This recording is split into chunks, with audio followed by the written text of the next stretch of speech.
اعوذ باللہ من الشیطان الرجیم بسم اللہ الرحمن الرحیم۔ السلام علیکم ورحمۃ اللہ وبرکاتہ۔ حکیم محمد الطاف، مستند، گورنمنٹ طبیہ کالج بہاولپور۔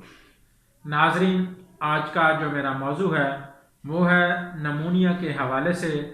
بچے اور بوڑھے اس مرض کا زیادہ شکار ہوتے ہیں۔ نمونیا پھیپھڑوں کے شدید انفیکشن کے باعث ہونے والی بیماری ہے جو کہ دنیا بھر میں پائی جاتی ہے۔ ایسے لوگ جن کی قوت مدافعت کمزور ہو وہ اس مرض کا زیادہ شکار ہوتے ہیں۔ تمباکو نوشی کی عادی لوگ، شوگر اور دمے کے مریض، 2 سال سے کم عمر بچے اور 65 سال سے زائد عمر کے افراد بآسانی اس کا مرض کا شکار ہو جاتے ہیں۔ نمونیا کی ظاہری علامات میں بخار کے ساتھ چھاتی میں درد کا اٹھنا، کھانسی کے ساتھ بلغم کا آنا اور سانس کا پھولنا شامل ہیں۔ یہ مرض کسی بھی موسم میں ہو سکتا ہے، لیکن سردی کے موسم میں خصوصاً بچے اور بوڑھے اس مرض کا زیادہ شکار ہوتے ہیں۔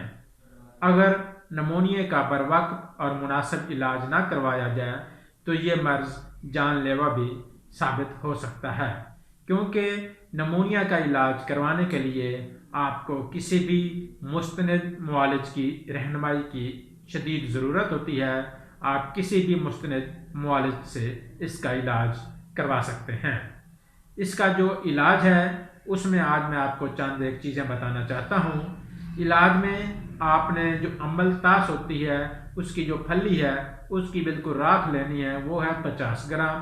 سنگ دانہ مرغ آپ نے 50 گرام لینا ہے۔ سہاگا بریاں، کیونکہ سہاگے کو پہلے بریاں کیا جاتا ہے پھر اس کو استعمال کیا جاتا ہے، یہ بھی آپ نے 50 گرام لینا ہے۔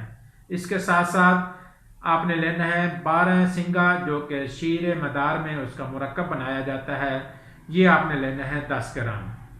کیونکہ یہ چیزیں انسان خود نہیں بنا سکتا، اسے کسی بھی آپ مستند معالج کی رہنمائی میں ہی اسے بنائیں گے۔ آپ ان ادویات کو لے کر آپ نے اچھی طرح ان کو کھرل کرنا ہے۔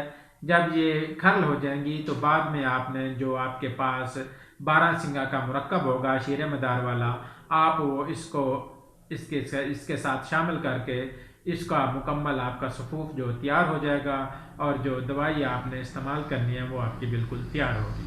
اس کی جو مقدار خوراک ہے 1 رتی تا 4 رتی شہد کے ساتھ، آپ نے شہد کے ساتھ ملا کر اس کو جیسے انسان کوئی بھی چیز چاٹتا ہے یا اس حساب سے آپ نے شہد کے ساتھ اس کو چاٹنا ہے، اور اوپر سے آپ نے نیم گرم دودھ کا استعمال کرنا ہے۔